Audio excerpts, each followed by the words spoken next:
Hi dears, welcome back to my channel. അപ്പോൾ ഇന്നത്തെ video ട്രെൻഡിങ്ങിൽ നിൽക്കുന്ന നമ്മുടെ ആർട്ടിഫിഷ്യൽ ജാസ്മിൻ ഫ്ലവറിൻ്റെ ഡീറ്റെയിൽ മേക്കിംഗ് വീഡിയോ ആണ് കേട്ടോ.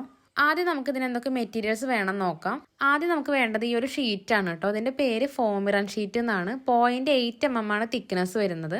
ഇതിൽ നമുക്ക് ഐവറി കളറും അതുപോലെ ഒലീവ് ഗ്രീൻ കളറാണ് കേട്ടോ വേണ്ടത്. ഗമ്മായിട്ട് യൂസ് ചെയ്യുന്ന ഗ്ലൂ ഗൺ ആണ് കേട്ടോ. ഗ്ലൂ ഗൺ ഇല്ലാത്തവർക്ക് B7000 യൂസ് ചെയ്യാൻ പറ്റും.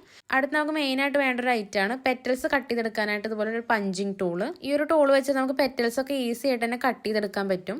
പിന്നെ ഞാൻ ഈ മെറ്റീരിയൽസ് ഒക്കെ വാങ്ങിയത് ഇൻസ്റ്റാഗ്രാം പേജിൽ നിന്നാണ് കേട്ടോ. അപ്പോൾ ഏതൊക്കെ പേജിൽ നിന്നാണ് വാങ്ങി എന്നുള്ളത് ഡിസ്ക്രിപ്ഷനിൽ ഡീറ്റെയിൽ ആയിട്ട് കൊടുക്കാം. നമ്പർ കിട്ടുകയാണെങ്കിൽ അതും കൊടുക്കാം കേട്ടോ. അപ്പോൾ വാങ്ങാൻ താല്പര്യമുള്ളവർക്ക് ജസ്റ്റ് ഒന്ന് ചെക്ക് ചെയ്ത് നോക്കാം.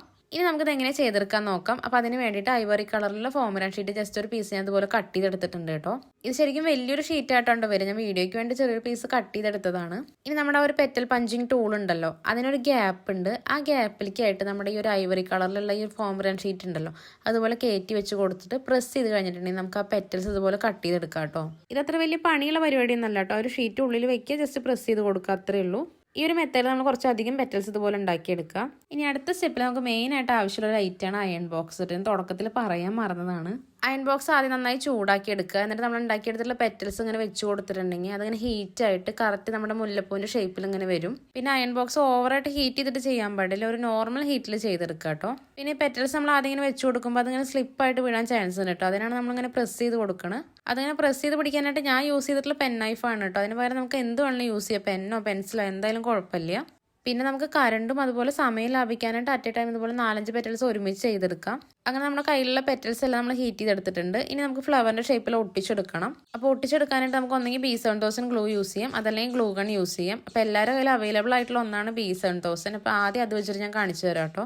അപ്പോൾ ആദ്യം നമ്മൾ ഹീറ്റ് ചെയ്തിട്ടുള്ള ഒരു പെറ്റൽ എടുക്കുക. അതിൻ്റെ ഉള്ളിൽ നമ്മൾ B7000 ഗ്ലൂ അപ്ലൈ ചെയ്ത് കൊടുത്തിട്ടുണ്ട്. എന്നിട്ട് അടുത്തൊരു പെറ്റൽ എടുത്തിട്ട് അതിനൊന്ന് ജസ്റ്റ് ഒന്ന് ചുരുട്ടി പിടിച്ചിട്ട് അതിൻ്റെ ഉള്ളിലായിട്ട് നമ്മൾ ഒട്ടിച്ചിട്ടൊന്ന് പ്രസ് ചെയ്ത് കൊടുത്താൽ മതി കേട്ടോ. വീഡിയോയിൽ കാണിച്ച പോലെ ചെയ്താൽ മതി.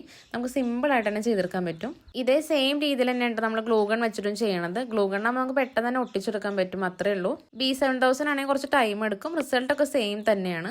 ഇതിപ്പോൾ നമ്മൾ 10 പെറ്റൽസ് വരുന്ന ജാസ്മിൻ ബെഡ്സ് ആണ് കേട്ടോ ചെയ്തെടുത്തിട്ടുള്ളത്. അതായത് പഞ്ചിങ് ടൂൾ നമ്മൾ കട്ട് ചെയ്തെടുത്തുള്ള 2 പീസ് വെച്ചിട്ടാണ് ഒരു ഫ്ലവർ ഉണ്ടാക്കിയെടുത്തിട്ടുള്ളത്. ഒന്നും കൂടി ഡീറ്റെയിൽ ആയിട്ട് പറയുകയാണെങ്കിൽ പഞ്ചിങ് ടൂൾ നമ്മൾ കട്ട് ചെയ്തെടുത്തുള്ള ഒരു പീസിൽ 5 പെറ്റൽസ് ഉണ്ടാവും. അങ്ങനെ 2 പീസ് വരുമ്പോൾ മൊത്തം 10 പെറ്റൽസിൻ്റെ ജാസ്മിൻ ബെഡ്സ് ആണ് നമ്മൾ ചെയ്തെടുത്തത്. ഇപ്പോൾ എല്ലാവർക്കും ക്ലിയർ ആയിട്ട് മനസ്സിലായി വിചാരിക്കുന്നു. അടുത്ത് നമുക്ക് ചെയ്യാനുള്ളത് സ്റ്റെമ്മാണ് കേട്ടോ. അപ്പോൾ സ്റ്റെമ്മ് ചെയ്യാനായിട്ട് നമുക്ക് ആവശ്യമുള്ളത് ഒലീവ് ഗ്രീൻ കളറിലുള്ള ഫോമിറൻ ഷീറ്റ്സ് ആണ്. അത് നമ്മളൊരു 7 mm വിഡ്ത്തിൽ നീളൻ ഒരു പീസായിട്ട് തന്നെ കട്ട് ചെയ്തെടുക്കണം കേട്ടോ. വിഡ്ത്താണ് 7 mm. എന്നിട്ട് അതിൽ നമ്മൾ B7000 ഗ്ലൂ കുറച്ചതുപോലെ തേച്ച് കൊടുത്തിട്ടുണ്ട്. എന്നിട്ട് കുറച്ചൊരൊന്ന് വെയിറ്റ് ചെയ്യുക കേട്ടോ. വെയിറ്റ് ചെയ്തതിന് ശേഷം ജസ്റ്റ് ഇതുപോലെ ഒന്ന് പ്രസ് ചെയ്ത് കൊടുത്താൽ അത് നമുക്ക് ഒട്ടിച്ചെടുക്കാൻ പറ്റും. പെട്ടെന്ന് തന്നെ ഒട്ടിച്ചെടുക്കാൻ നോക്കി കഴിഞ്ഞിട്ടുണ്ടെങ്കിൽ അത് കറക്റ്റായിട്ട് ഒട്ടിക്കിട്ടില്ല കേട്ടോ. അതുകൊണ്ടാണ് കുറച്ചൊരു വെയിറ്റ് ചെയ്യാൻ പറഞ്ഞത്. പിന്നെ പെട്ടെന്ന് ഒട്ടിച്ചെടുക്കാൻ വേണ്ടി ഞാൻ ഗ്ലൂ ഗൺ വെച്ചിട്ട് ചെയ്ത് നോക്കിയിട്ട് പക്ഷേ എനിക്ക് അത്ര കറക്റ്റായിട്ട് കിട്ടിയില്ല. ചിലർക്ക് ചെയ്യുന്ന കണ്ടുകിട്ടും, പക്ഷെ ഞാൻ ചെയ്തപ്പോൾ അത്ര കറക്റ്റായിട്ട് പെർഫെക്റ്റ് ആയിട്ട് വന്നില്ല. അതുകൊണ്ട് B7000 വെച്ചിട്ട് തന്നെയാണ് കേട്ടോ ചെയ്തെടുത്തത്. കുറച്ച് ടൈം എടുത്തിട്ടാണെങ്കിലും പെർഫെക്റ്റ് ആയിട്ട് നമുക്ക് കിട്ടിയിട്ടുണ്ട്. ഇത് ഫുള്ളായിട്ട് നമ്മൾ ഇതുപോലെ ഒട്ടിച്ചെടുക്കാം.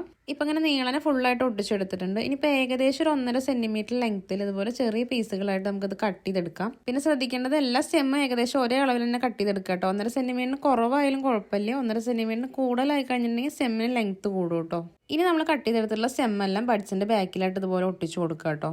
പിന്നെ ഇത് പെട്ടെന്ന് ഒട്ടിച്ചെടുക്കാൻ ഏറ്റവും ബെറ്റർ ഗ്ലൂ ഗൺ തന്നെയുണ്ട്. ഗ്ലൂ ഗൺ ഇല്ലെങ്കിൽ മാത്രം B7000 യൂസ് ചെയ്താൽ മതി. B7000 നമ്മൾ കുറച്ച് ടൈം എടുക്കും കേട്ടോ. അപ്പോൾ ഈ ഒരു വീഡിയോയിൽ നമ്മൾ ജാസ്മിൻ ഫ്ലവർ മാത്രമേ ഉണ്ടാക്കിയിട്ടുള്ളൂ. അപ്പോൾ ഇത് വെച്ചിട്ടുള്ള ഹെയർ ആക്സസറീസും അതുപോലെ പൂ കെട്ടുന്ന വീഡിയോ ഒക്കെ നമ്മൾ നെക്സ്റ്റ് വീഡിയോയിട്ട് അപ്ലോഡ് ചെയ്യാം കേട്ടോ.